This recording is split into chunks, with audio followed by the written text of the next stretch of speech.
따라합시다. 있는 거 가지고 원불교를 하지 말고 없는 것 때문에 우울해하지 말자. 사람이 어떤 것을 있는 것 때문에 시건방을 떨기도 하고 없는 것 때문에 부끄러워하기도 합니다. 있는 거 가지고 원불교가 뭘까요? 원망, 불평, 교만을 원불교로 하는 거예요. 있는 거 가지고 없는 것 때문에 원망, 불평, 짜증, 핑계, 이유, 마음이 교만해서 그래요. 마음이 교만해서. 여러분, 우리가 사람을 보면 환경이나 배경이나 조건을 가지고 원망, 불평을 하는 사람은 절대로 복을 못 받더라고요.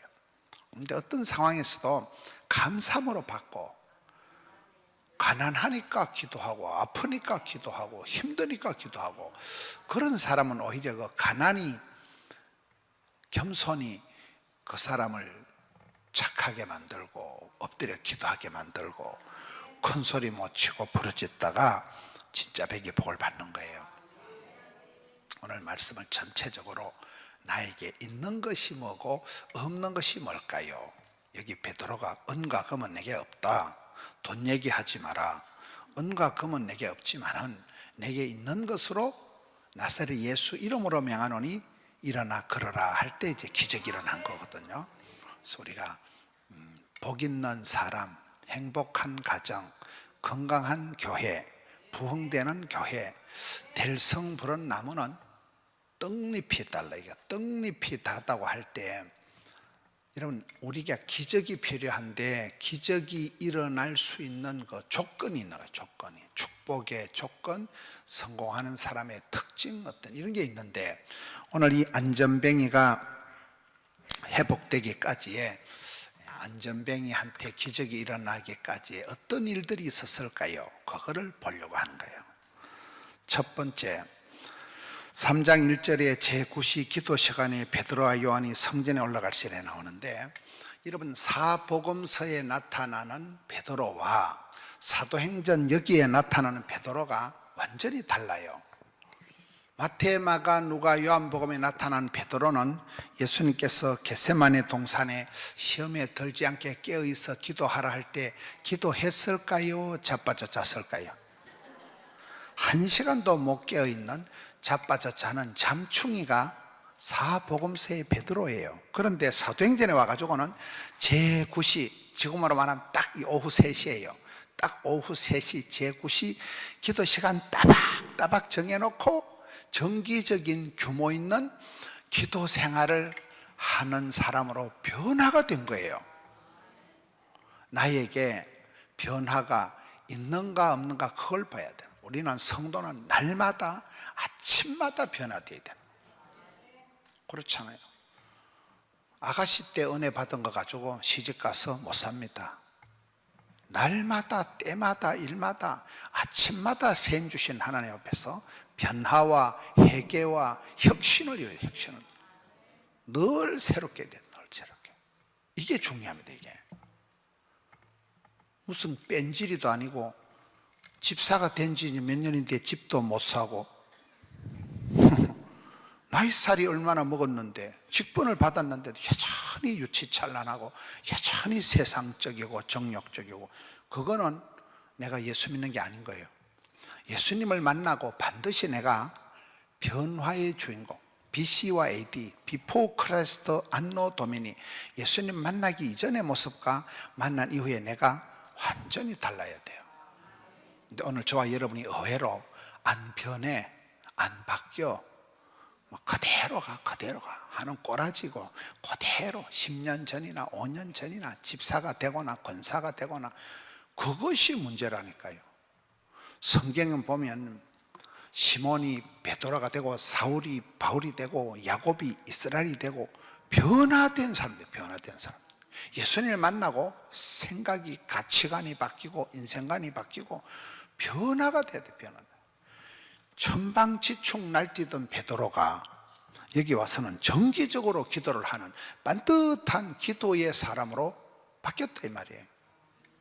여러분, 예수 믿는 사람은 정기적으로 주기적으로 찬송을 부르다 목이 메이고 말씀을 듣다가 통곡을 하는 그런 정기적으로 예배를 드리다가 가슴이 설레임이 울림이 떨림이 있어야 된대요. 근데 우리가 경험상 보면 저 같은 경우도 이렇게 코로나를 지나고 점점 더 감각이 떨어지는 거예요. 찬송을 불러도 송아지 성님 쳐다보듯이 띵 해가지고 뭐 성경 읽어도 뭐 허영건 종이고 시커먼 건 글씨야 이거 감각이 없는 거예요. 반응이 없는 거예요. 눈물도 안 나는 거예요.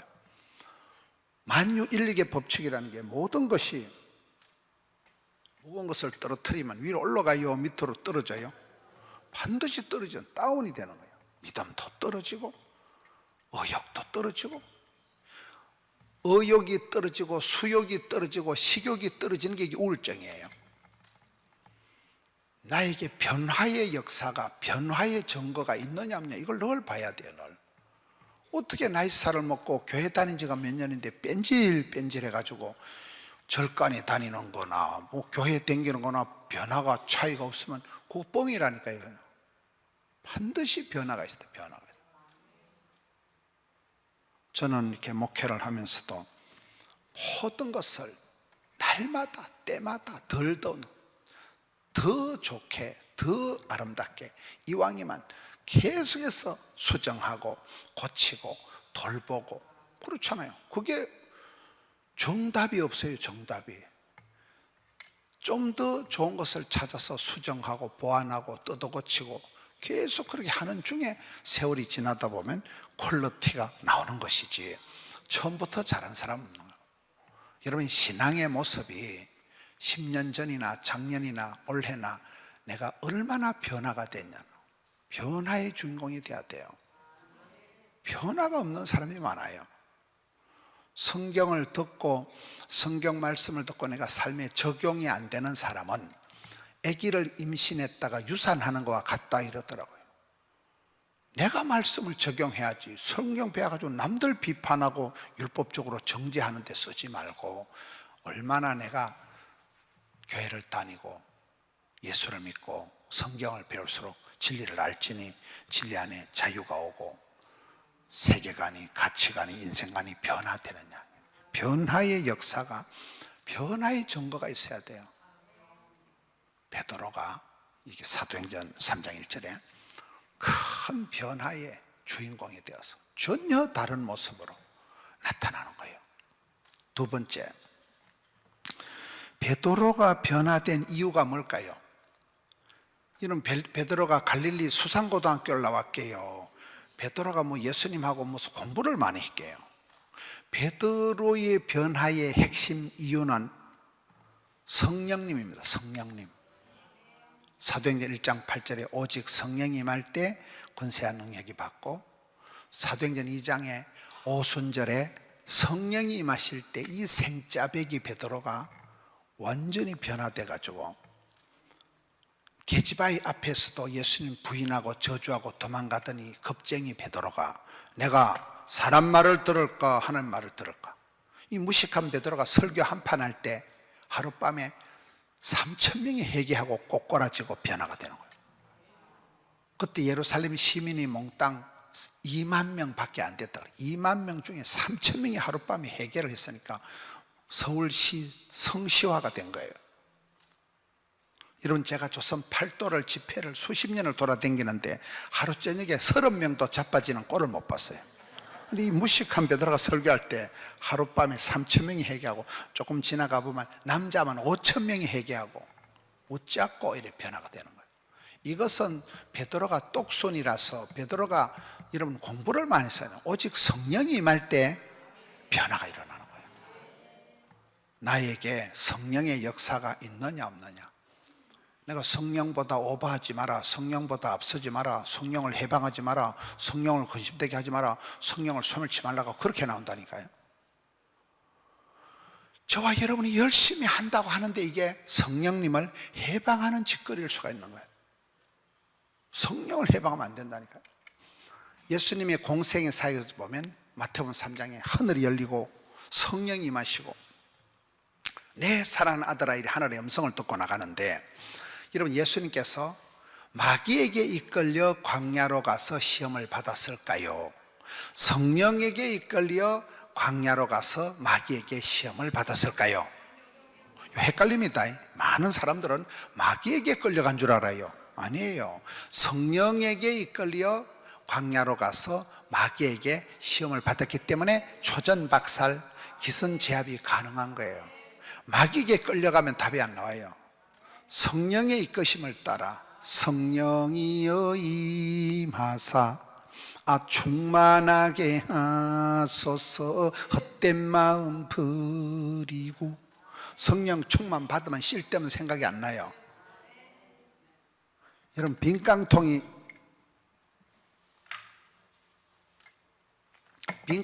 뜨거덕거리지, 쌀떡에서 인심이 나지. 이빠이 대선에 꽉 차 있는 건 소리가 안 난다니까요. 실력도 없는 게 시끄러운 거예요. 성령 충만, 은혜 충만, 진리 충만하면 사람이 든든해요. 속이 내면 생각 텅 빈 것들이 시끄럽고 그렇다니까요. 그래서 마음은 비우는 게 아니고 채우는 거래요. 성령 충만, 은혜 충만, 채울 때 역사가 일어나는 거예요. 비워놓으면, 여러분, 성경에 우리의 몸을, 마음을 깨끗하게 소지해 놓으면 7 귀신이 들러붙는다는 말이 있어요. 채워야 된다니까요. 성령의 역사가 베드로에게 나타나면서부터 이 무식한 베드로가 설교 한판 할 때 막 기적이 일어나는 거예요. 성령이 하십니다. 힘으로, 능으로, 깡으로, 돈으로 되는 게 아니고 주의 성령으로, 영으로 되는 거예요. 주의 영으로 되는 거예요. 오직 성령이 마실 때 변화와 역사가, 권세와 능력이 나타나는 거예요. 내 삶의 능력이 안 나타나는 건 내가 주의 일을 안 하고 쓰잘데없는데 돌아다녀서 그런 거예요. 성령이 마실 때는 복음을 전할 때 고난이 오면 그때 기도하는 자에게 성령이 마시면 권세와 능력이 나타나는 거거든요. 여러분, 성령의 이끄심이, 성령의 충만함이 나의 삶에 있느냐 없느냐가 2번째 중요한 거예요. 3번째, 제9시 기도 시간에, 여러분, 성령이 임하고 나면 꽃피 풀린 망아지처럼 오토매틱으로 지 맘대로 돌아다니는 게 아니에요. 성령의 열매가 오히려 사랑과 희락과 화평과 온유와 양성과 충성과 절제와 오래 참, 성령의 9가지 열매가 나타나면 사람이 굉장히 원만해져요. 사람이 아주 빤듯해져, 규모 있는 사람이 되는 거예요. 이런 며느리가 들어올 때 미친년이 하나 오는 게 낫겠어요? 규모 있는 여자가 오는 게 낫겠어요? 사위가 하나 들어올 때 사기꾼 같은 놈이 오는 게 낫겠어요? 보아서처럼 유력한 자, 든든한 사위가 한 명 들어오는 게 낫겠어요? 묘수 끝에 악수 둔다고 시큰 골라 잡아가지고 며느리 하나 골라 잡은 게 미친년 같은 게 하나 돌아가지고 시아버지 시어머니 평생 모아놓은 거 한 방에 다 말아먹는다니까. 사기꾼 한 놈이 들어오면 온 집안의 형제들 돈 다 끌어들여가지고 줄초상 내버리는, 연쇄 부도를 집중 내버린다니까요. 이게 며느리가 더라도, 사이가 더라도 현숙한 며느리, 규모 있는 며느리, 복 있는 며느리가 들어와야 되듯이 성령이 임하면, 여러분, 막 꽃피 풀린 망아지처럼 뭐 니도 한 주먹 나도 한 주먹 뭐 지만도, 그게 성령 충만이 아니에요. 사도행전 2장에 성령의 오순절에 충만한 역사가 나타난 뒤에 사도행전 3장의 베드로는 빤듯하게 시간 따박따박장으로 굉장히 규모 있는 사람으로 나타난다는 거예요. 여러분의 삶이 규모가 있어야 돼요. 규모가요. 말귀도 못 알아듣고 두서도 없고 천방지축 동키호테 엉망진창 들락날락 칠락팔락 뭘 하는지 모르는, 그거는 성령 충만한 사람이 아니에요. 악령에게 끌려갈 때 그런 역사가 나오는 거예요. 여러분, 성령 충만 받았다고 오토매틱으로 되는 거 아닙니다. 성령 충만 받았으로 성령의 9가지 열매가 다 사랑과 희락, 화평. 사랑을 하면은 어째 될까요? 예뻐지지. 훨씬 더 성령 충만한 게 최고의 보톡스를 맞은 듯이 아주. 희락, 기쁠 희자 즐거울 낙자, 구원의 즐거움을 누리면서 기쁨이가 샘솟듯 은사를 부릴 듯 청춘이 독수리 날개진 게, 예수를 믿는 사람은 성령의 역사가 나타나면 라이프 스타일이 달라져요. 굉장히 활기가 차는. 제9시 기도 시간에 베드로와 요한이 나에게 기도의 동지가 파트너가 있느냐 없느냐가 네 번째 중요한 거예요. 신앙생활은 독불장군이 없어요. 여러분, 내가 어떨 때 박 집사 우리 커피 한잔 하자, 이 집사 우리 같이 강남 금식 기도원 가자, 그렇게 내가 툭 터놓고 얘기할 수 있는, 뭔 얘기를 해도 흉이 안 되는, 내 영혼을 위해서 눈물로 기도해 줄 수 있는 영적인 파트너가 한 명만 있는 사람은 우울증이 안 걸린대요. 자살할 일이 없대요. 우리가 군중 속의 고독이라니까요. 친구는 많은데 진정한 내 영혼을 위해서 눈물로 기도해 주는 친구는 드물잖아요. 여기에 베드로와 요한이라는 핵심 제자가 나타난다는 거예요. 여러분, 사도행전은 숫자가 중요합니다. 숫자가 점점 수가 많아지더라. 숫자가 중요해요. 사도행전에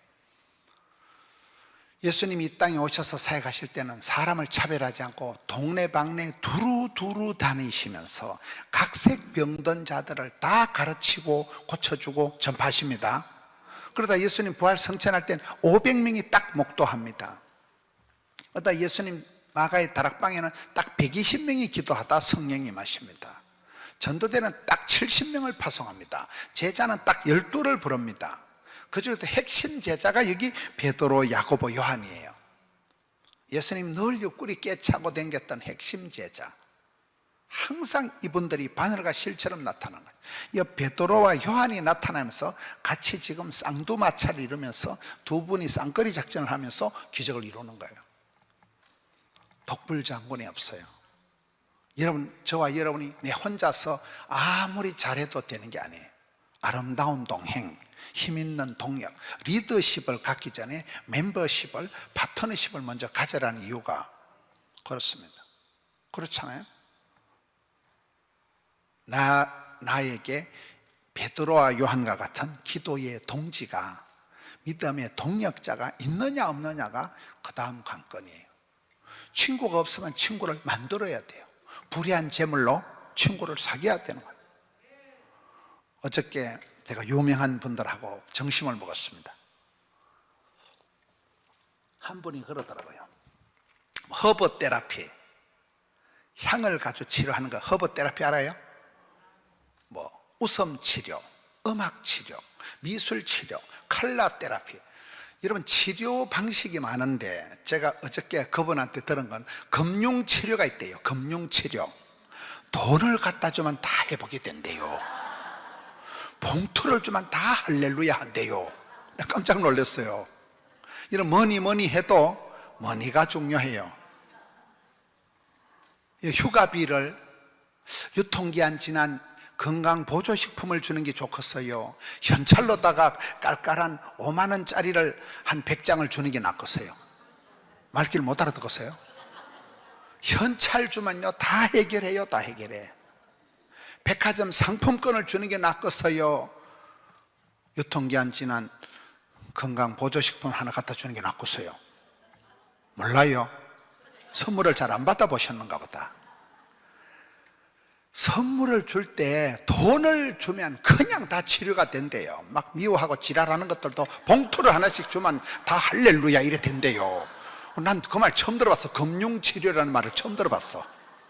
아이고, 금융치료. 여러분, 돈을 싫어하는 사람 봤어요? 사자 들은 사람들이 뭐 교사, 목사, 이 사자 들은 사람들이 특히 봉투를 좋아한다는 말이 있어요. 이런 봉투 싫어하는 사람 아무도 없다니까. 봉투만 주면 한 방에 해결이 된대. 모든 게 다 치료가 된대. 그렇게 나를 비난하고 욕하던 사람들 초청했다가 목구멍이 열려야 귓구멍이 열린다면서 퍼미기고 봉투를 하나씩 꼽아주면 할렐루야 다 좋아한대. 어찌했을까요? 뭔 말이요? 저는 제가 이제 조용기 목사님이 여의도 순복음교회 은퇴하시고 이영훈 목사님이 오실 때 그 이영훈 목사님이 우리 밥 한 끼 먹읍시다 이러면서 한국에 10,000명 이상 되는 교회 목사님들에게 한번 초청을 하시더라고요. 그래, 밥 한 끼 먹읍시다 했는데 중국 속담에 10번만 밥을 먹으면 친구가 된다는 속담이 있대요. 그러면서 밥 한 끼 먹읍시다 하고 모인 게 지금 15년째 밥을 먹고 있어요. 좀 이영훈 목사님이 담임을 맡으신 지가 벌써 15년이더라고요. 몰라요? 조영기 목사님이 여의도 은퇴하신 지가 15년이 됐다니까요. 그런데 그 밥 한 끼 먹는 모임이 너무 좋아. 목구멍이 열려야 귓구멍이 열리고, 먹은 놈은 말이 없고 죽은 놈은 말이 없다고. 야, 먹는데 정이 나. 먹는데 밥을 먹는데 밥 먹을 때만 아무 얘기 안 하도 밥 먹으면서 두런두런 이런저런 얘기를 하다가 정작 중요한 얘기는 어느 날 전화만 해서 이래 하면, 밥 먹을 때 평소에 지내놓으면 그냥 전화 한 통 하면 오케이, 예스, 오케이 그냥 통과해요. 근데 너무 세월 아낀다고 평소엔 인사도 안 하고 평소에는 밥도 한 끼 안 먹다가 어느 날 필요한 거 청구서 한 보따리 들어가서 들이대만 택도 없는 거예요. 접수도 안 받아. 맞아요, 안 맞아요? 이런 친구들 평소에 커피 사주고 밥 사주고 이런 애들이 친구 전화 오면 전화 받지, 맨날 돈 떼먹은 년, 미친 년, 아우 좀 망할 년 돈 빌리려고 또 전화. 그런 년들은 전화 오면 전화도 안 받는다니까. 망할 년, 썩을 년, 또 돈 떼먹을까 싶어서. 할 길 못 알아들으시네. 그러니까 평소에 밥 먹는 게 전시에, 비상시에 거기 특약이야, 특약. 그냥 패스하는 거야, 패스. 자, 그런 걸 많이 느꼈어요. 어느 날 큰 교계에, 큰 부산에 큰 일이 있을 때, 그때 그 밥 먹었던 그 목사님들한테 한마디 전화 톡 하면 간단하게 해결되는 거야. 그래서 목구멍이 열려야 귓구멍이 열리는구나. 예수님도 잡수실 때 기적을 많이 행하는구나. 요한복음 21장에 예수님 부활하시고 난 뒤에 베드로를 찾아오셔가지고, 밥은 먹고 사냐? 생선 구워주고 아침 챙겨주고, 그게 테라피, 치유, 회복, 교육 다 되는 거예요. 그래서 야 똑바로 봐라, 니네 제자된 지 몇 년이고 이런 돌대가리 같은 놈. 그러면 베드로가 경기합니다. 묻지도 찾지도 않고 밥 얘기만 해. 밥은 먹고 사냐? 생선 먹어라. 그냥 생선만 구워주고 아무 말도 안 해. 베드로가 미치는 거예요. 막. 아이고 선생님이 체면도 없고 이게 쪽팔려가지고 있는데도 자꾸 처먹이니까 먹은 놈은 말이 없고. 그게 심리학적으로, 교육적으로, 철학적으로, 신학적으로 굉장한 효과가 있다는 거예요. 밥 먹는 게.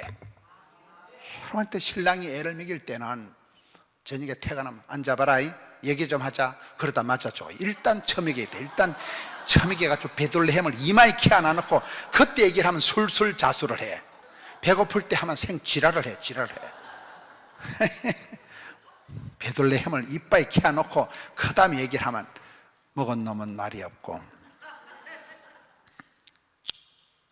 베드로와 요한이 짝꿍이네. 여기 핵심 제자가 나타난다는 거예요.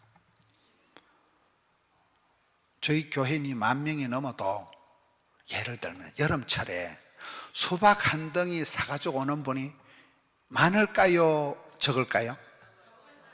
적은 정도가 아니에요. 이춘삼, 서인은 그 다음에 없어. 꼽을 사람이. 딱 정해져 있어. 여러분 의외로 외화내빈이라고 사람들이 이거 뭐 내 안 사줘도 사줄 사람 많겠지. 없어요. 내가 뭐 수박 한 쪼가리 얻어먹으려고 이딴 소리 하는 거 아닙니다. 그렇잖아요. 여러분 지내보세요. 여러분 자식들이 많아도 용돈 지어주는 자식이 별로 없어요. 자식들이 많다고 다 효자 효부가 아니에요. 맞아요, 안 맞아요? 없다니까요. 그런 게요. 참 성도님들이 뭐 먹을 게 같은 얼마나 그 정이, 그게 참 얼마나 그 보통 정이 아니에요. 그 사랑이 보통 사랑이 아니에요. 그렇잖아요. 그게요. 마음이 가는 곳에 물질이 가는 게 아니에요. 돈이 가는 곳에 마음이 따라가요. 멋지요? 이런 돈 빌려주고 떼먹는 놈은 있어도 빌려준 사람 안 잊어먹어요. 빌려간 년은 떼먹어도. 자꾸 얘기가 새는데, 여러분이 뭔 얘기를 해도 흉이 안 되고 늘 내 옆에 있어줄, 기도해줄 영혼의 파트너가, 소울메이트가, 친구가, 영적인 기도에 동지가 있어야 된다니까요. 그런 사람은 어떨 땐 내가 김 집사 얘기 좀 들어봐. 내가 미치겠다. 내가 밤에 잠을 못 자겠다. 그런 상담을 해주고 나면 몇 년 지나고 나면 비슷한 일이 우리 집에 제발 3탕이 돼. 또 우리 집에 인생은 돌고 도는 거예요. 먼저 된 자가 나중 되고. 맞아요, 안 맞아요? 목회도 그렇더라고요.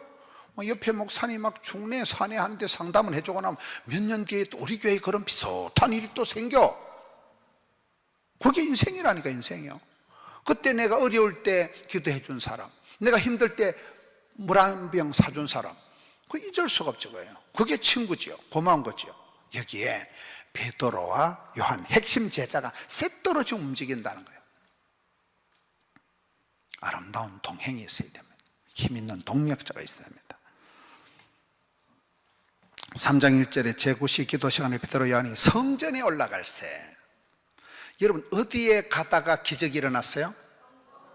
우리는 할 수 없이 하나님 중심, 성경 중심, 교회 중심이, 성전 중심은 성전을 끼고 움직여야 돼. 성전을 끼고. 다윗은 여호와의 아름다움을 사모하고 오늘 보면 아버지 집에 대해서 주의 궁전이 세상에 전날보다 낫고, 우리가 그런 쓰리 센터링, 하나님 중심, 교회 중심, 성경 중심을 잘 끼고 나가야 되는 거예요. 그렇잖아요? 제가 어디 가보니까 구호가 따르다. 진정처럼 편안하고 고향처럼 푸근하고 추억의 거리, 은혜의 동산, 기적의 현장. 거기만 가면 눈물이 나고, 거기 가서 내가 추억의 거리, 기적의 동산, 친정처럼 편안한 곳이 있는 사람은 우울증이 안 걸린대요. 여러분, 친정 가서 몸 풀고 돈 풀고 정 풀고 한 풀고 다 하는 거잖아요. 친정도 없고 친정 엄마도 없는 사람이 불쌍한 거지. 돌아갈 고향이 없는 사람이 그 고하고 그게 그런 거지. 그게 의외로 우리가 험한 세상을 살아가다가 돌아갈 친정이 없는 사람, 고향이 없는 사람, 나만의 거기만 가면 눈물이 나오는 것, 첫사랑, 추억의 거리, 기적의 현장이 이게 없다니까요, 사람들이요. 여러분, 요한복음 11장 12장에 보면 예수님이 가셨다 하면 신방 가는 집이 있어요. 베다니 나사로의 집을 신방을 자주 가시더라고요. 왜 그럴까요? 죽을 병에서 살아난, 예수님이 안수기도해서 직접 죽을 병에 걸린 살려준 나사로가 있는 기적의 현장이요. 그리고 또 잔치할 새 마르다는 일을 하고, 마르다가 아주 잔치 음식을 잘하는 맛집이요. 그 집이 맛집. 그러게 예수님 자주 가시지, 맛집이니까. 또 마리아가 특별히 향료값을 깨뜨려서 예수님을 나 그대에게 모두 드리리, 최고의 사랑을 예수님의 말씀 앞에 무릎 꿇고 예수님을 가장 기쁘시게 한 기도의 여종 마리아가 있는데요. 그렇잖아요. 그러니까 예수님 그 집에 자주 가지. 우리가 그런 거기가 앉아 있으면 힐링이 되는 힐링센터. 여기 베드로와 요한이 성전에 올라갈 때 기적이 나타나니까요.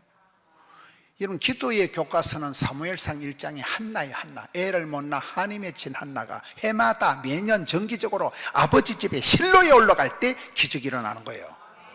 여러분, 항상 우리는 주의 궁전을, 여호와의 성전을, 아버지의 집을 가까이 해야 돼요. 힘들다고 어렵다고 술집에 가고, 힘들다고 어렵다고 뭐 엉뚱한 데 뭐 마사지나 받으러 가고, 뭐 쇼핑할 때 막 어떤 권사님은 백화점 가면 쇼핑할 때 막 성령 충만해진대.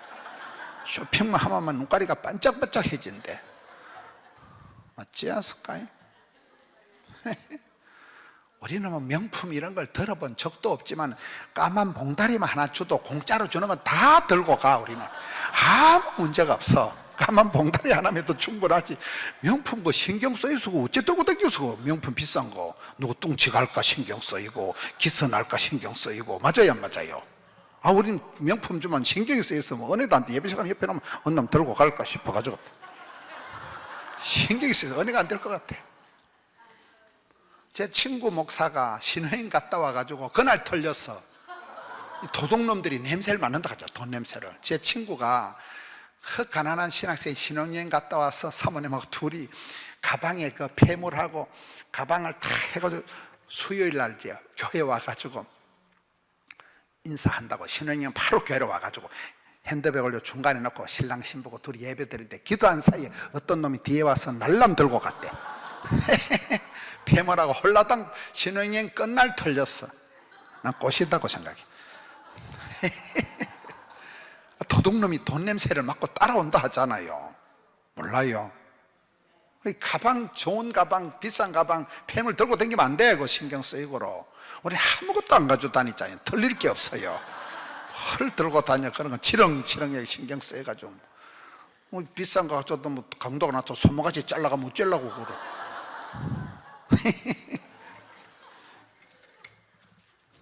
뭔 얘기야?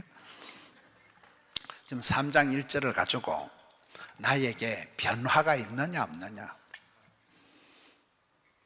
성령의 역사가 있느냐 없느냐, 믿음의 동지가 있느냐 없느냐, 내가 언제라도 돌아갈 첫사랑, 추억의 거리, 기적의 현장, 친정처럼 편안한 아버지 집, 성전이 내 마음에 있느냐 없느냐, 이걸 조금 계속 있는 거 없는 걸 물어보는 거예요.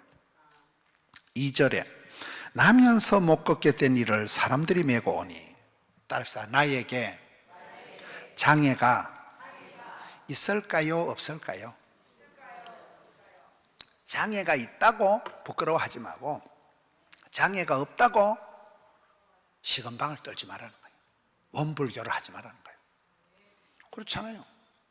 따라합시다. 남을 부러워하지 말고 나를 부끄러워하지 말자.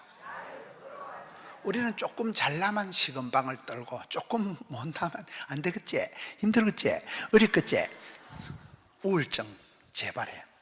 그러지 마라. 있다고 시건방을 떨지 말고, 없다고 부끄러워하지 말라는 거예요. 장애라는 것은, 여러분, 장애라는 것이 뭡니까? 제가 왜 이 말씀에 은혜를 받는가 하면, 사람은 누구든지 예비 장애인이다 이런 말이 있어요. 예비 장애인 알아요? 저는 아주 아버지 어머니한테 DNA를 타고난 건강 체질이에요. 그런데 제가 얼마 전에 교통사고를 당했어요. 교통사고 알아요? 교통사고 펑 나면 그날로 바로 장애인 등록하는 거예요. 그날로. 교통사고가 예고가 없어요. 예고가요. 제 차를 운전하는 집사님이 18년 동안 차를 운전해요. 18년 동안. 저분이 18년 동안 아주 운전 박사예요. 강원도 내비게이션 탁 집으면 5시간 나오면 3시간 만에 가. 딱지 안 떼이고 아주 물 흘러가듯이. 운전 박사요, 도사요. 그런데 원숭이가 나무에 떨어진다고 얼마 전에 어디를 가는데 사고가 난 거예요. 우리 차는 어떤 미친년이 툭 튀어나와가지고, 갑자기 미친년이 툭 튀어나와가지고 그녀는 그냥 가버렸어.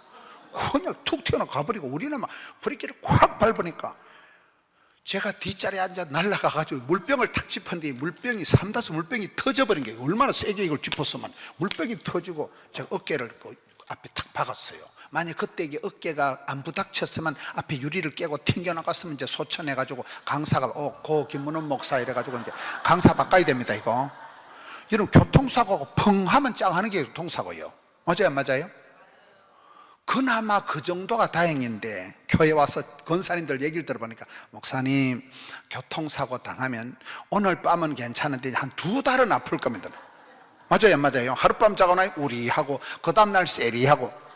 제가 잠을 이렇게 누워 자는데 습관이 여기를 다치니까 잠을 못 자는 거예요. 수면 리듬이 깨져버리니까. 안 그래도 폐암이니 뭐니 이러는 상황에 얼마나 고난주간이 돼가지고 한 몇 달을 고생을 했어요. 몇 달을요. 그때 제가 느낀 게, 저와 여러분은 누구든지 예비 장애인이다. 펑 하는 순간 그냥 장애인 등록하는 수가 있다니까요. 저희 어머니가, 시골에서 농사 짓는 어머니가, 전시만시 골병이 들은 어머니가 있는데, 저희 어머니가 연세가 드시니까 심장병 수술하고 온갖 수술을 다 하시고 나중에 이제 투석까지 하시니까 자동 장애인이 되더만. 장애인 알아요? 할매가 촌에 혼자 있는데 뭐 노인수당, 기초수급, 뭐 수당이 솔차이 많이 나와. 장애인 수당까지 내가 보니 한 40만 원은 나오는 것 같아. 그때 제가 깨달은 게, 할망구가 촌에 자빠져 누워 있어도 11조를 4만 원은 하겠다. 그래서 제가 11조를 1원도 안 하는 건 도둑년이라고 봐요. 도둑년. 여러분, 11조를 4천 원이라도 90세가 될 때까지 오래오래 길게 그래 하시는 게 낫겠어, 빨리 뒤지는 게 낫겠어? 여러분 11조의 축복이 기한 전에 떨어지지 않는 게 그 말이더만. 무한 기한이 없이 90세, 100세가 될 때까지 오래오래 길게 곱게 사시는 게 그게 축복이요. 11조 얘기하는 게 아니에요. 빨리 기한 전에 안 떨어진다니까 이게요. 저희 어머니를 보니까 나중에는 막 온갖 수술을 다 하고 나니까 어떤 병은 그 희귀한 병을 수술하니까 병원에서 그 약값이 다 나오더라고요. 나라에서 희귀병이나 이런 거는 약값이 다 나오더만요. 그렇게 수당이 많이 나와, 솔차이 많이 나와. 여러분 장애인이 뭡니까? 장애인이 우리가 전시만시 다 아픈 사람이 아니에요. 간만 나빠도, 콩팥만 나빠도, 이빨만 아파도 치가 떨린다 그러잖아요. 우리가 전시만시 다 아픈 게 아니에요. 어느 한 곳에만 아파도 그게 장애인이요. 이게 장애가 있다고 부끄러워하지 말라니까요. 여러분 그 김양재 목사님이 유방암 수술했고, 김동호 목사님 폐암, 전립선암, 갑상선암 3가지 수술했기 때문에 이분이 기도의 용사가 되고, 이분이 새벽마다 그래 말씀을 하고 사명자가 되고, 그분이 막 골프를 치도 그냥 치는 게 아니고 역사적 사명을 띠고 그렇게 하시니까 건강이 유지가 된다는 거예요. 대충 날씨 좋으면 치고 날씨 좀 안 치는 게 아니에요. 비가 오나 눈이 오나 365일 역사적 사명을 띠고 18호를 씩씩하게 걸어다니니까 기초 체력이 딱 잡혀가지고 암수술 3개도 끄떡없구나. 이런 그 정도 암수술 3가지를 하고요, 그러면 체력이 무너져 버려. 더 이상 버티질 못해요. 수술은 잘했는데 숨을 못 쉰다니까. 많은 사람들이 병을 이기질 못하는데, 여러분 그래서 기초 체력을 유지하기 위해서는 계속 운동을 하고 걸어야 돼. 음식도 많이 자시고 배 터지게 자시고 땡기는 대로 먹으면 돼. 땡기는 대로.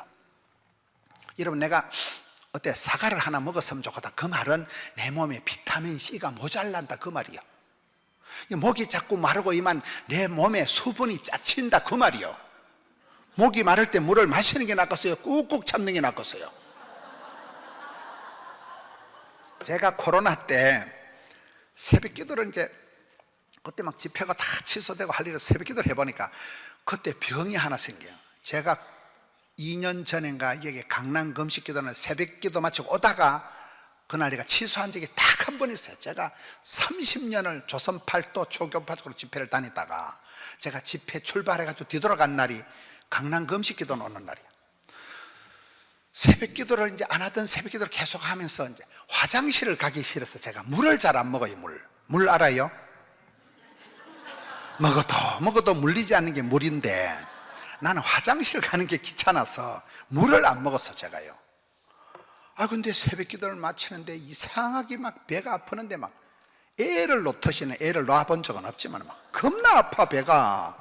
차를 타고 고속도로를 오는데 더 이상 가다간 소천할 것 같아가지고, 그래가지고 운전한 집사람한테 병원 가자 이래가지고 양산 부산대학병원에 응급실로 가고, 그래 사방 조사를 해보니까 돌이 생겼다.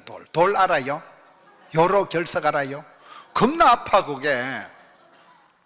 그래가지고 병원에 가서 또 병원에 그 비뇨기과 의사가 다 또 제자들이야. 그래가지고 목사님 이걸 물이라 하지 말고 약이라고 생각하고 약을 잡수듯이 잡수세요. 어디 가다 정수기가 보면 무조건 한 잔 뽑아 먹으라는 거예요. 그때부터 이제 역사적 사명을 띠고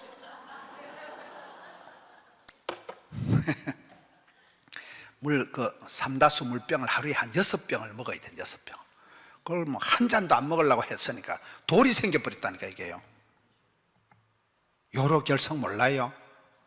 우리 성도님들은 말씀과 기도에만 전념하고 뭐 다른 데 아무 관심이 없네. 우리가 장애가 없다고 큰 소리 치지만 어느 순간 환자가 된다니까요. 누구나 다 예비 장애인이라. 장애가 없다고 큰 소리 치지 말고, 김양재 목사님이다 이런 분들이 암 수술을 했기 때문에 굉장히 조심을 하는 거예요.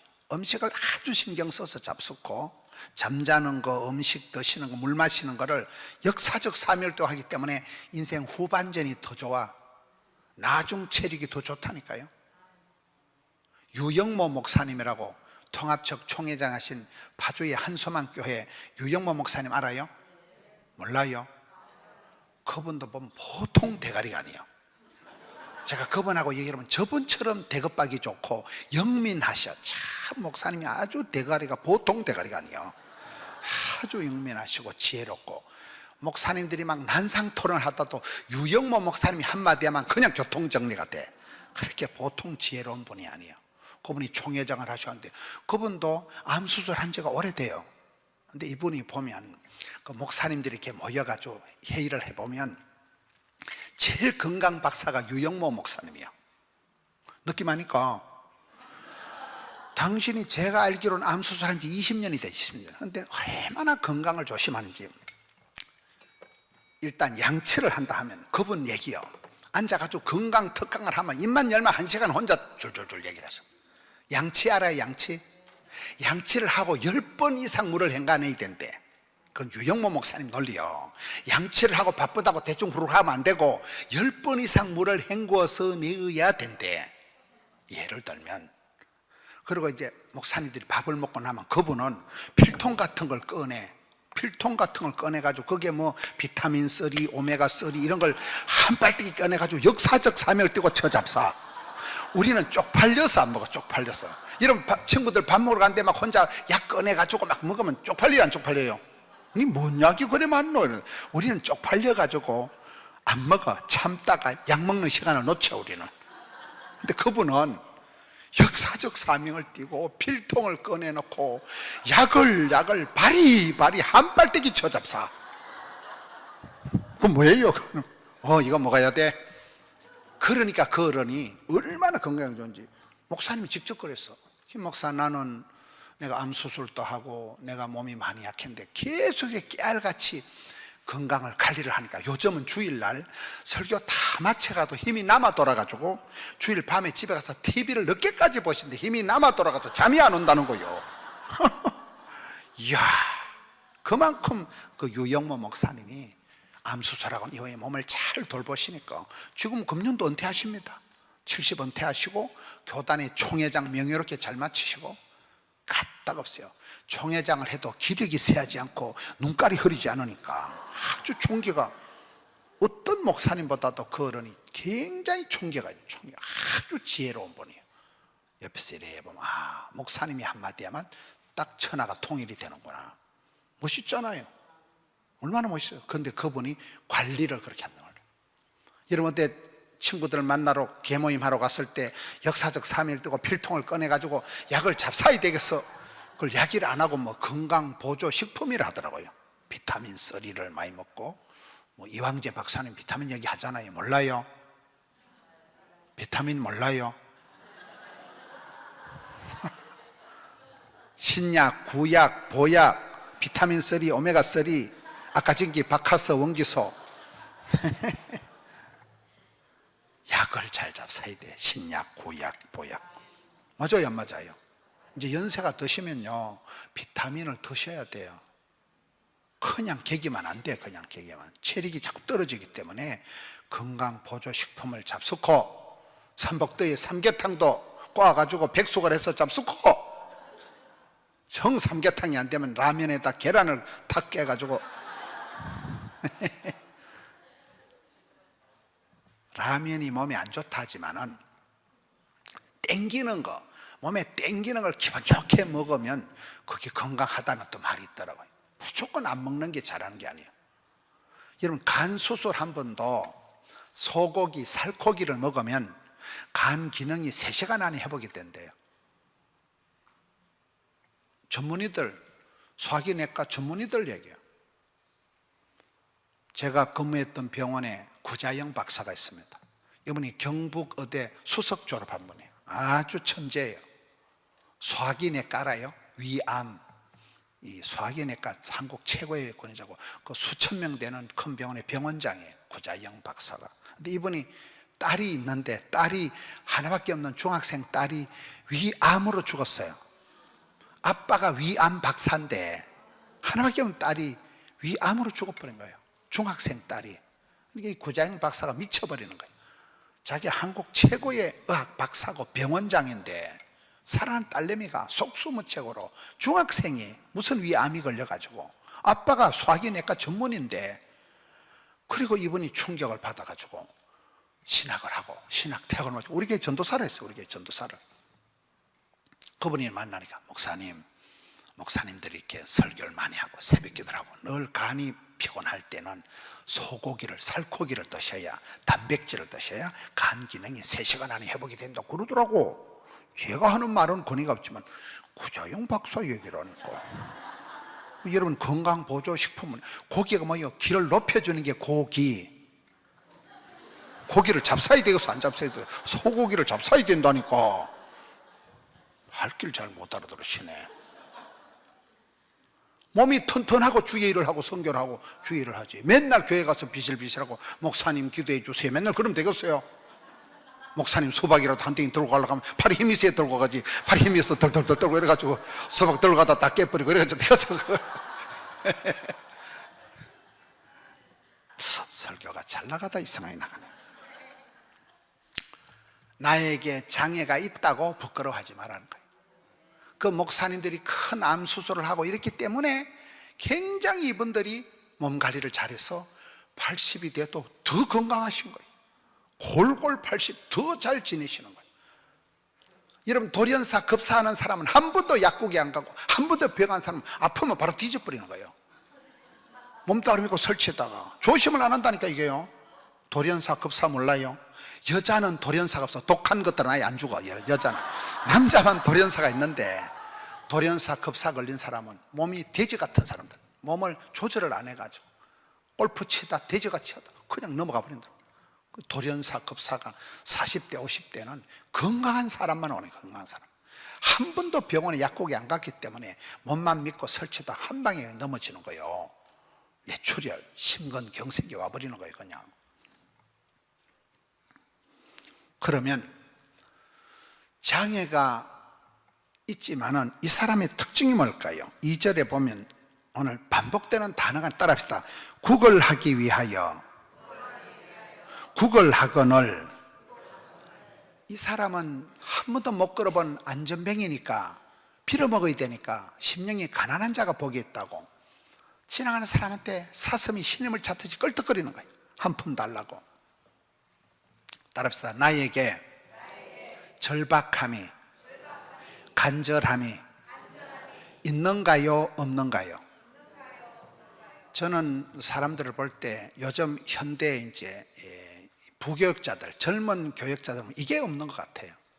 요즘 젊은 MZ 세대들은 보면 공부도 잘하고 책도 많이 보고 다들 좋은데 간절함이 없어. 간절함이. 그렇잖아요. 청년들이 실직을 하면 실업수당 받아가지고 해외여행 갑니다. 걱정이 뭐 있어요? 배달의 민족 다 배달해 주는데 엄마 카드 쓰면 되지 뭐. 애들이 아쉬운 게 없어요. 우리가 왜 이렇게 목회를 잘할까요? 일찍이 조실 부모하고 일찍이 조직의 쓴맛을 보고 하도 없이 자랐기 때문에 가난이 교사가 되고 시장이 반찬이 되고 목마른 놈이 샘파고 우는 아이 젖주는 게 되고 그 가난함이 어릴 때 그 쪽팔림이 그 서러움이 원한 맺힌 사이하니 밤에 잠을 안 자고 부러지고 막 목회를 해도 막 죽을 똥 살 똥 모르고 하고 막 내가 일을 하다 막 각 죽어버린다. 그렇게 하다 보니까 교회가 부흥이 되고 성공이 되더라고요. 가난이 교사예요. 가난이 시장이 반찬이에요. 결핍이 없는 것이 간절함 절박하게 만들어. 한 푼 얻어먹어야 되니까 막 사슴이 신임을 찾듯이 껄떡거리는 거예요. 이 절박함이 없는 것이 이 시대 최고의 아쉬움입니다. 여러분 아들 딸 보세요.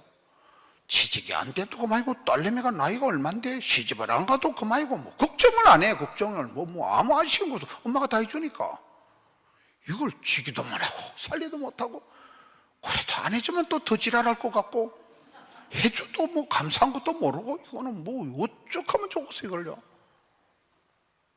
그래서 여기에 이 기적의 축복의 조건은 아픔입니다. 가난함입니다.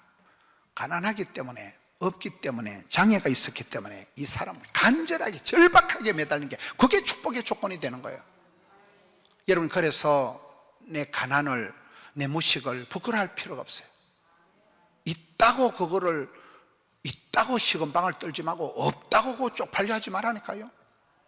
그게 오히려 나를 축복으로 이끄는, 나를 기도의 자리로 이끄는 축복의 기적의 징검다리가 된다는 거예요. 6절에 베드로가 은과 금은 내게 없다, 내게 있는 것으로 네게 주노니 나사렛 예수 이름으로 일어나 걸어라. 우리가 돈 한 푼 때문에 다 울고 불고 죽네 사네 하는데 베드로는 처음부터 돈 얘기하지 마라잉. 나 돈 함부로 돈 얘기 꺼내지 마라잉. 나 돈은 없다. 이야, 이게 얼마나 충격이에요. 우리도 살아오면서 돈이 한 푼 없어서, 먹고 죽을 돈이 없어서 아둥바둥 살아왔는데, 야, 이 돈이 과연 뭐냐? 돈이 있다고 안심을 하고 돈이 없다고 우울하고 이러기가 쉬운데, 제가 아프리카 우간다에 한번 갔다 왔어요. 우간다라고 들어봤어요? 가는 데가 우간다라고 있어요. 코로나 터지기 전 해에 제가 실수로 아프리카 우간다에 가보니까, 야, 거기는 교인들의 절반이 에이즈 환자예요. 엄마 아빠가 에이즈니까 애가 태어나면 그냥 에이즈예요. 먹을 게 없어요. 아침에 일어나면 물 뜨러 가는 게 일이에요. 물이 없으니까 우물을 파도 물이 안 나와요. 그러니까 막 산을 넘고 벌판을 가로질러서 순뻘물, 똥물 같은 거를, 그걸 막 물통에 이고치고 물 떠오는 게 역사적 삶이에요. 물이 없으니까.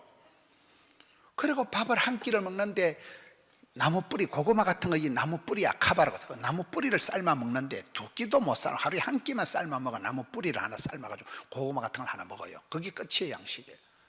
그리고 예배당이 산을 넘고 들어간 저는 막 맨발로 가시바퀴를 들고 뛰가지고 예배당에 도착하면 오후 1시쯤 되는 게 제일 빠른 시간이에요.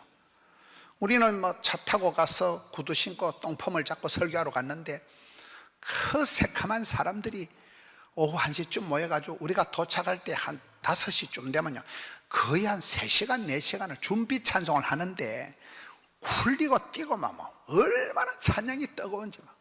저는 속으로, 아이고 이 사람들 배고픈데 앉아서 하지, 저 서서 저러다 배 딱 꺼지겠다. 꼴랑 1,000만 원 하면 예배당을 지어주는데 뭐 세면 깔고 천장만 얹어주면 천당이야. 그 사람들은 냉방, 난방, 조명, 전기 아무 상관없어요. 예배당 하나, 집만 하나 지어주면 천당이야. 그게 그렇게 좋아라 하고 그렇게 눈물을 흘리고 찬송을 부르는데, 그걸 보다 한국 오니까 대한민국은 이게 나이롱뽕이야. 나이롱뽕. 여러분 뭐 의자인지 소파인지 침대인지 뭐 자빠져 자도 되지, 뭐 에어컨 빵빵 틀어주지, 뭐 먹을 게 없어, 간식이 없어, 커피가 없어. 그런데도 주차가 안 좋다는 동, 커피 맛이 없다는 동, 생지랄을 하고 아주 오강에 받쳐서 똥 싸는 소리를 하고. 그 아프리카 에이즈 환자들 예배 드리는 걸 보다가 한국 오니까 너무 죄송한 거예요. 우리 예배가 너무나 드라이하고 너무나 우리 예배가 메말라 있는 거예요. 그래가지고 막 애들이 막 맨발로 뛰고, 그 막 에이즈 환자 애들이 막 그 찬송 이런 걸 사진을 조잡하게 찍어가지고 우리게 확 털었거든요. 우리 작년 한 해 아프리카 교회를 59개를 지었어요. 59개를. 근데 그 헌금한 분들이 보면 헌금할 분위기가 아니에요. 그분이나 아프리카에 있는 분이나 수준이 비슷한데, 이분이 그걸 보고 감동을 받아버리니까, 목사님요 우리 돌아가신 장로님 이름으로 예배당 한 채 헌금을 꼬깃꼬깃 싸들고 오는데, 이게 감동을 먹어버리니까 그때 제가 깨닫는 게, 이분들이 돈이 없는 게 아니구나. 돈이 없는 게 아니고 비전이 없고 꿈이 없고 목사가 깃발을 안 흔들어 주러 그렇지, 그 아프리카 그 에이즈 환자들의 찬송하고 이런 걸 사진을 보여주니까 막 헌금이 쏟아져 들어오는 거야. 그때 제가 깨닫는 게, 은과 금은 내게 없거니와, 야, 돈 얘기하는 건 내가 믿음이 없는 거구나. 맞아요, 맞아요? 돈이 없어서, 자본이 없어서, 처가에서 안 도와줘가지고, 시댁에서 안 밀어줘서 사업을 못한다. 새빨간 거짓말이에요. 돈 놓고 돈 먹는 게 신앙생활 아니에요. 돈으로도 못 가요. 노래가 있잖아요. 몰라요? 제가 요즘 그걸 이제 그걸 깨달아서, 내가 돈 걱정하지 말자. 내 대가리가 빠가가 돼가지고, 빠가 알아요? 대가리가 녹이 썰어가지고, 대가리에 꿈이 없어가지고, 대가리에 비전이 없어가지고, 하나님의 뜻을 모르고 돈 걱정이나 하고 앉아 있으니까, 베드로는 돈 얘기하들 마라잉. 은과 금은 내게 없다. 예수 이름으로 명하노니 내게 있는 게 3가지가 있다. 예수 믿는 사람이 있는 게 따르다. 전능하신 하나님, 성령의 권능, 예수 이름의 권세. 성도는 이 세 가지가 있어요. 전능하신 하나님은 누구예요?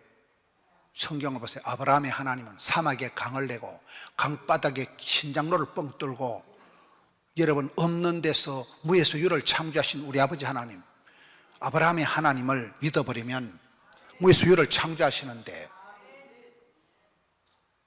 돈으로 살아가는 게 아니고 돈으로 가는 게 아니에요. 아브라함 하나님 믿어버리면 하나님은 못할 일이 없어요. 못 고칠 병이 없어요. 그 전능하신 하나님은 역대하 16장 9절에 전심으로 여호와를 찾는 자에게 능력을 나타내 주십니다. 제가 하나님 100%, 사람 100% 이 말을 좋아합니다. 하나님이 전지전능하시지만 믿음대로, 심은 대로, 흘린 대로 소원만큼만 복을 주시거든요. 하나님이 위대하실 때 우리는 담대하게 기도하는 거예요. 두 손 들고 나가는 거예요. 믿음으로 나가는 거예요. 은과 금은 없지만 주님 고쳐주시옵소서, 주님 이거 해결해 주시옵소서. 그럼 하나님은 돈 문제가 아니더라고요. 돈 문제, 사람 문제 한 방에 해결해 주시는 거예요. 전능하신 하나님. 성령의 권능은 뭐라고 했어요? 내가 시잘데없는 일을 하면 성령의 역사가 안 나타나요. 주의 일을 하고 복음 전할 때, 고난당할 때, 그때 성령의 권세와 능력이 나타나는 거예요. 그리고 오늘 여기 예수 이름의 권세, 이에수서 자체가 구원자라는 뜻이, 예수님 자체가 예수 이름으로 우리가 기도하는 거예요. 예수 이름만 선포하면 역사가 일어나는 거예요. 저와 여러분이 능력이 있는 게 아니에요. 예수 이름으로 명하노니 은과 금은 없지만은, 돈이 없는 것 때문에 기죽지 말자. 오히려 예수 이름이 없고 내가 성령의 은사가 없고 전능하신 하나님 내게 없는 걸, 그걸 부끄러워해야 되는 거예요. 그렇잖아요. 예수의 이름, 예수님이 없는 내 신앙생활을 부끄러워해야 돼요. 예수님. 제가 결혼을 할 때 한 40년 전이죠. 제가 그때 고등부 전도사를 했는데, 이 고등부 학생 제자들이 결혼식 축가를 주 예수보다 더 귀한, 내가 저 새끼들 결혼 축가를 좀 잘 부르지, 결혼식 날 좀 신랑을 이래 신부를 띄우는 노래, 뭐 신랑 신부 다 필요 없고 예수님만 기종하고 그런 노래 불러도 되겠나, 이 쌍놈 새끼들. 결혼식은 좀 신랑 신부를 축하하는 노래를 불러야지, 신랑 신부 다 소용없고 뭐 예수님만 소용있고 이러면 안 되잖아. 그 축가를. 너가 이 새끼들아 선곡을 잘못했다, 이 자식들아. 믿음도 없는 것들이 저거 전사 결혼하는데 그런 노래를, 거룩한 노래를 불러가지고 신랑 신부는 다 없어져도 되고 뭐 예수님만 소중하고. 대가 내가 화를 냈어요. 선곡 틀렸다고. 세월이 흘렀던 것이었던 것입니다. 한 40년쯤 지나가 보니까 그 노래가 최고 잘 부른 노래예요. 맞아요, 안 맞아요? 신랑이고 나발이고 다 소용없어요. 예수님 제일, 하나님 중심. 주 예수보다 더 귀한 분은 없네. 예수님 제일로 나가면 먼저 그의 나라와 그 일을 구하면 나머지는 보너스로 붙여주시는 거니까. 할렐루야.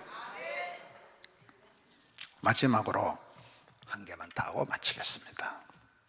여기 보면 8절에 걷기도 하고 뛰기도 하면서 찬송하니, 9절에 모든 백성이 걷는 것과 하나님을 찬송함을 보고, 따라합시다. 나에게 찬송이 있는가요, 없는가요?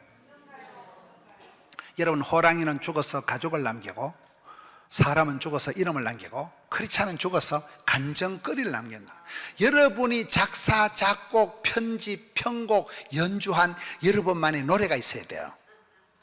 나의 가는 이 길 끝에서 나는 주님을 보리라. 어쨌든 여러분이 그 노래만 부르면 가슴이 울컥하는 노래, 여러분의 주제가요, 고백이요, 마음이 여러분의 집구석에 들어가 있는 피와 눈물로 여러분이 직접 작사한 손편지로 적으면, 작곡 실력이 없으면 작곡 못해도 돼요. 작곡 잘하는 사람이 다 작곡해줘요. 여러분만의 노래가 있어야 된다니까요. 여러분만의 간정거리가 있어야 돼요. 간정거리가. 저는 저희 집안의 남자들이 다 빨리 죽는 집안이에요. 저는 할아버지 얼굴을 뵌 적이 없고, 아버지가 아주 어릴 때 돌아가시고, 큰형님도 돌아가시고, 장손, 큰형님의 큰아들도 죽은 지가 오래예요. 저희 집에 남자들이 다 빨리 죽는 집안이에요. 저는 굉장히 이렇게 살아올 때 우울하게 자랐어요. 노후 대책은 세울 필요가 없어. 노후까지 살아있는 인간이 없어, 우리 집안에는. 노후 대책이라는 건 난 아무나하고 관계없어요. 노후 대책이 뭔 필요 있어요? 다 뒤지는데. 노후 대책이 없어요, 우리 집안에는. 그냥 금년을 내가 지나겠나, 내가 이 고비를 지나겠나, 아파트 한 채 수술비 말아먹고 수많은 사건 사고를 지나면서 저는 부산에 아는 사람이 1도 없습니다. 첩첩산골에서 부산까지 떠내려가 가지고 맨 땅에 헤딩하지 살아가는데 비전이고 나발이고 이런 거 없어요. 비전이 뭔 소용이었어요? 뭐. 내가 올해를 지날까, 내가 이 고비를 지날까. 노후 대책 필요 없어요. 노후 대책 말로 보세요. 뒤질 낀데. 우리 집은 다 남자들이 빨리 죽는 집안이니까요. 그런데 앞만 바라보고 엉벙덤벙 살다 본게 어느 날 보니까 제가 6학년 5반이 됐더라고요. 아우, 대급박 색깔을 보시오. 이게 어찌하였을까 이게? 뭔 얘기를 하는가 하면 노후 대책도 필요 없고 비전도 필요 없고 계획도 필요 없었어요. 저는 하루치기 하루하루. 코로나 주제가 내일 일은 난 몰라요, 하루하루 살아요, 불행이나 요행함도 나하고는 상관없어. 하루치기야, 하루치기야. 올해 지나면 다행이고 이 고비 지나면 다행이고 내가 뭐 40살이나 지나겠나 이렇게 살았다니까요. 근데 세월이 지나고 보니까 제가 한 2주 전인가 저희 고향 땅, 고향시의 그 장로님들이 초청한 고향시 장로회 연합 집회 강사로 갔어요. 친구가 장로회 부회장이고 뭐 그 마을에 저희 교회 선배 형님들이 장로님들 쫙 앉아 있고 고향시 전체 장로회 집회를 제가 가서 참 감회가 무한하더만. 웬 은혜요? 웬 그거요? 진작 죽을 썩을 놈인 줄 알았는데 세월이 지나고 부산까지 가서 교회가 10,000명이 넘고, 우리 교회가 여러분 잘 모르시지만 큰 교회입니다. 이런 예배당을 4번을 이런 예배당 4번을 600억 드리고 뭐 250억 이런 예배당을 4번밖에 안 지었어요. 4번. 예배당 한번 짓는 게 쉽습니까? 4번이나 지었어. 4번. 남들은 한 번도 못하는 거를 TV, CTS, CBS 뭐 수십 년을 한 거예요. 수십 년. 어째 내 같은 이 하루살이가 40이나 넘을까 싶은 이 촌놈이, 암 환자가 아주 망할 놈의 집구석, 재수없는 집구석에서 자라가지고, 그런데 세월이 지나버린 게 웬 은혜요 이게? 웬 축복이야? 야, 왜 이런 얘기를 하는가 하면 여러분, 그 시절은 아찔하고 섬뜩하고 내가 금년을 넘기겠나, 내가 이 고비를 지나겠나, 그렇게 아슬아슬 위태위태 조마조마하게 살았는데 어느 날 지나고 보니까, 여러분 제가 어디 뭐 설교할 때만 말이 막히는 거 봤어요? 간정거리가 무궁무진해. 집구석 얘기만 해도 하루 종일 해도 끝이 없어. 망할 놈의 집구석 얘기. 시급한 거, 똥줄 땡긴 거, 막 죽을 고비를 넘긴 얘기가 한도 끝도 없네. 그때는 죽을 것만 가도, 그때는 쪽팔리고, 그때는 창피하고, 그때는 아우 씨 망할 놈의 집구석, 아우 씨 내가 어떻게 이런 집구석에 태어나가지고 이씨 망할 놈의 집구석, 재수없는 집구석. 무엇 때문에 아버지는 빨리 돌아가시고, 엄마는 어떨 때 없는 게 나 얼마나 지랄하고, 우리 엄마가 형수를 2명밖에 안 쫓아냈어요. 엄마하고 얘기해보면 창피해. 아우 진짜 미친년 같아. 엄마가 얼마나 성질이 까칠충만한가 하면, 시골에 할머니 혼자 사는데 도우미가 오잖아. 도우미 알아요? 여러분 마을엔 도우미 없어요? 할머니 혼자 사는 데 와서 설거지 해놓은 도우미가 있어요. 우리 집에 도우미가 오면 하루만 지나면 우리 엄마가 반드시 그 년을 도둑년, 썩을 년을 만들어서 돌려보내. 엄마 좀 그러지 마라, 동네 쪽팔린다. 성질이 막 까칠, 충만, 지랄, 발광을 하는 거예요. 막 폐악을 부린다니까요. 진짜 창피했어요. 이제 우리 엄마도 하늘나라 가시고, 제가 이래 세월이 지나고 보니까 제가 왜 이렇게 목회를 잘하느냐, 우리 엄마의 그 아주 지랄 극성맞은 우리 엄마의 엄석희 집사님의 제가 쏙 빼닮은 셋째 아들이라는 거예요. 제가 엄마이고 까칠한 DNA를 타고나가지고 우리 교회 부목사님들 여전사를 보면 엄마하고 똑같이 쥐잡듯이 잡아. 그러니까 목회가 깨알같이 된다는 이 역사적인 사실 이해가 되시나요? 엄마로서의 최소한의 서바이벌 방법이 지랄을 하는 거예요. 아빠 돌아가시고 엄마 혼자 강호이, 양호이, 중호이, 문호이, 동호이, 엄마 혼자 5남매를 가부가 돼서 촌에서 농사지으면서 키우면서 얼마나 지랄을 피워야 서바이벌이 된다니까요. 엄마가 그 지랄을 안 했으면 우리가 어디가 밥이나 먹었겠어? 지금은 그게 고마워. 자랄 때는 나는 형수들이 불쌍하고 형수님 엄마가 미쳤어요, 엄마가 성질이 지러 이런데, 지금은 생각하면 형수들이 털렸고 엄마가 오라. 촌에 할망구가 뭔 소원이 있었겠어. 자식 잘 키우면 그 말이고, 형수 그년들이 멍청한 년들로 봐. 시어머니 요구 조건 요따만 걸 못 맞춘 형수 그 멍청한 년들이라고 봐. 뭔 얘기야? 그 쪽팔리는 집안, 말로 못해. 나 명절에 집에 안 가면 내 혼자는 버틸 자신 있어요. 내가 집에 갔다 오면 우울증이 재발할 것 같아. 이 씨망할 놈은 죽어서 어째 이 집안일이 안 풀리고, 뭐 때문에 형님은 이혼을 2번 하고 조카들은 촌에 갖다 놓고 엄마는 조카들하고 싸움질을 하고 먹고 죽을 돈도 없고 온갖 병이 다 걸리고 안 풀려도 망할 놈은 지고서 어째 안 풀리는지. 지금은 뒤돌아보면 오지게 터지게 셀 수도 없는 복을 받아버렸다니까.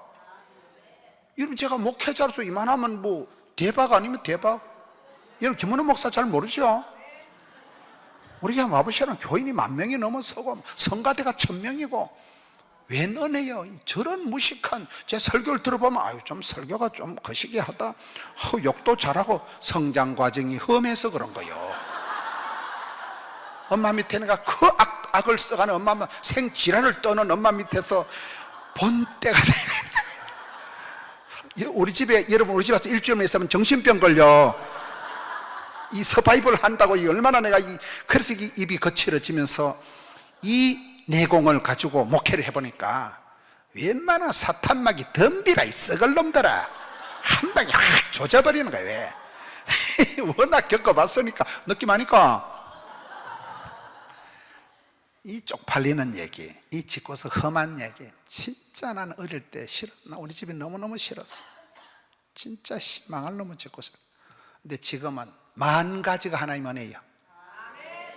너무너무 돌아가신 아버지도 그 아버지한테 배운 그 워커홀릭, 일 중독을 아빠한테 배웠고, 우리 엄마가 극성맞은 깨알같은 하나를 가지고 생지랄을 떨면서 끝장을 보는 그 디테일함, 그 엄마한테 배운 그것이 저에게 목회 현장에 가보면 감히 입댈 게 없는 거예요. 우리 한번 와보세요. 입이 딱 벌어지게 합니다. 여기 오늘 저녁 예배 마치고 뭐 이 정도는 가볍게 부산 내려가서 뭐 거의 하루에 한 2-3시간 자고 새벽에 또 전부 제가 다 합니다. 깨알같이 합니다. 그 엄마한테 배운 지랄, 극성, 까칠, 충만함이 이게 디테일의 힘이 되고 상당한 생활의 꿀팁이 돼가지고, 이렇게 까칠하게 목회하는 목사 봤어? 없어? 엄마의 사랑이야. 맞아요, 안 맞아요? 촌에서 국민학교도 못 나온 할망구가 그 정도 지랄을 피워야 자식을 키우지. 과부로서 어떻게 자식을 키우겠어요? 나는 너무 우리 엄마 그 국민학교도만 오려면 최고로 대급받기 좋다고 봐. 최고로 지혜와 명철이 뛰어나다고 봐. 우리 엄마는 서울에 큰형님 집에 가면요, 주소 하나만 들면 반드시 찾아가. 물어서 찾아가고 뭐 역사적 삶을 뜨고, 내비게이션 필요 없어. 엄마 자체가 인간 내비게이션이야. 쪽팔린 거 없고 막 반드시 찾아간다니까. 나는 막 동네 창피해서 같이 갈 수가 없어. 그 생존 능력, 과부니까 아버지 돌아가서 혼자 수고하면서, 지금 생각하면 너무너무 어머니가 존경스럽고, 그 어머니의 극성 때문에 이 셋째 아들이 이만큼 목회질을 하고 이만큼 사랑 구실을 하고 이만큼 살아가지롱. 맞아요, 안 맞아요? 그걸 모르면 사람이 아니면이다. 그걸 모르면 그건 인간도 아니라고 하는 거예요. 첫째는 하나님 은혜고, 둘째는 우리 엄마의 지랄맞은 은혜고.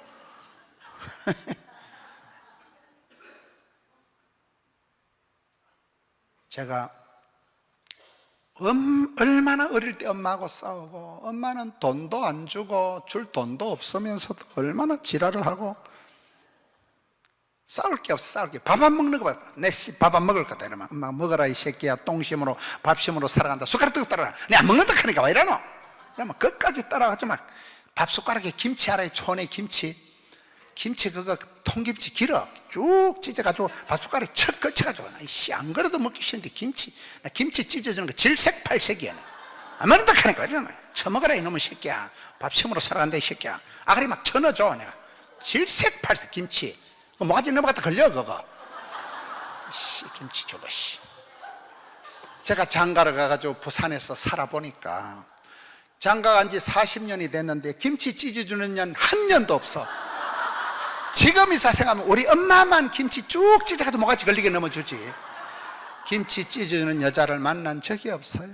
우리 엄마만 내가 처먹어라 이 새끼야. 김치 반찬 뭐 계란 후라이 같은 건 그건 천국이지 천국. 그거는 김치 하나 쭉 찢어서 뭐가지 쳐넣어가지고 어릴 때 그렇게 상처를 주고 트라우마가 있었지만 지금 생각하면 그게 엄마의 사랑이요.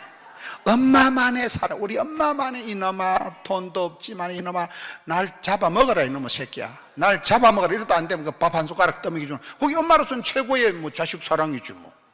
그래 김치 처먹고 이래가지고 건강하게 살아있다 아닙니까?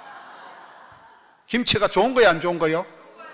거기 발효식품에다가 거기 엄마의 사랑을 버무려가지고 웃자고 하는 소리가 아니야. 진짜 엄마가 고마운 거야. 진짜 엄마가 불쌍한 거야. 우리 엄마 불쌍한 거야. 아버지 돌아가서 혼자 촌에 농사 지어가면서 이 말도 안 되는 이런 인간도 같지 않은 이런 강후이, 양후이, 동후이, 중후이 뭐 이 쌍놈의 새끼들을 5놈의 짐승 같은 놈들을 사람 만든다고.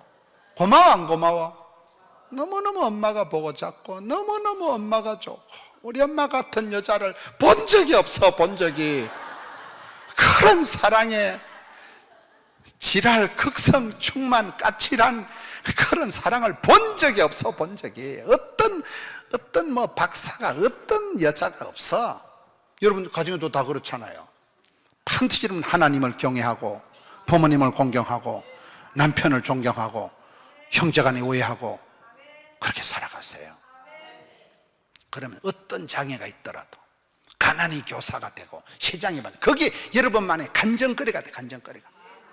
우리 집안만이 약간 쪽팔리지만은 이런 간정이 너무너무 행복한 거야. 난 우리 엄마 아버지 밑에서 살은 게 너무너무 행복하고 천만다행이고 너무너무 감사하고 우리 아버지를 빨리 돌아가셨지만은 일을 너무 많이 하셔서 골병들 빨리 돌아가신 우리 아버지 그렇게 온갖 수술을 다 하면서도 오매불망 내 새끼를 위해서라면 피를 뽑아서라도 새끼를 사랑했던 우리 엄마의 그 사랑 너무너무 감사. 나는 우리 아버지 어머니의 10,000분의 1만 해도 나는 목회 대박이라고 봐요. 선한 목자가 되고도 남는다고 봐요. 여러분의 가정에 어떤 아픔 장애가 있더라도 그걸 간정거리로 만들어 가시라는 거예요. 슬픔이 변화의 기쁨이 되고 선물이 단물되고 근심거리가 간정거리가 되고 할렐루야. 이 마지막에 안전병개가 걷기도 걷면서 찬송을 불러제키는 거예요. 여러분 가정에 주제가를 남겼어요. 나중에 우리 할머니가 늘 불렀던 찬송, 우리 아버지가 좋아했던 애송구, 여러분 집안의 주제가를 작사, 작곡, 편곡, 연주라.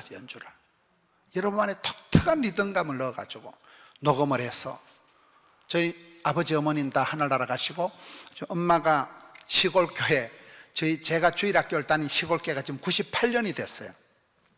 내후년에 100주년 4월 15일 내후년에 2020년 100주년 감사 예배를 드는데 이미 제가 강사로 예약이 되어 있어요. 100년 동안 장로님 권사님 많이 나는데 목사라고 하니까 하나밖에 안 나와가지고 그냥 저 혼자 자동 강사예요. 얼마나 감사해요. 여러분만의 그런 독특한 그 교회에 98년 된 교회 전 교인 찬송가 외워 부르게 돼서 우리 엄마가 1등 했다는 사실. 우리 엄마는 국민학교도 못 나오는데 찬송가 싸그리 외워버린 거예요. 그냥 1등을 했다가 그래 제가 실수로 차 타고 가다가 엄마 한번 다시 한번 불러봐라 이래가지고 그래 녹음을 해놓은데 어느 날 어머니 하늘나라 가셔보니까 우리 아버지 어머니 육성으로 된 건 딱 그거 한 곡밖에 없어요. 그래가지고 그걸 제가 CBS 방송국에서 방송도 하고 우리 엄마 목소리로 친히 싸그리 암송을 해가지고 찬송가를 끝까지 부른 거 유일한 한 곡밖에 남은 게 없네. 여러분 집안에 찬송이 몇 곡 있어요? 할머니 찬송가, 친정어머니 찬송가 몇 곡 있어요? 옛날에 뭐 녹음기 뭐가 있어요? 녹음을 남기세요. 실수로라도 꼽아가지고 유튜브라도 해놓으세요. 할렐루야. 이 말씀 붙들고 기도합시다. 하나님, 내게 있는 장애, 내게 있는 아픔, 내게 있는 눈물을 변화시켜 주시옵소서. 기적이 필요합니다. 기적의 주인공 되게 하여 주시옵소서. 주여 고쳐 주시옵소서. 간정을 남기게 하여 주시옵소서. 주님께 아름답게 영광 돌리는 제목들이 있게 하여 달라고. 주여 3번 외치고 통성으로 나갑시다. 주여, 주여.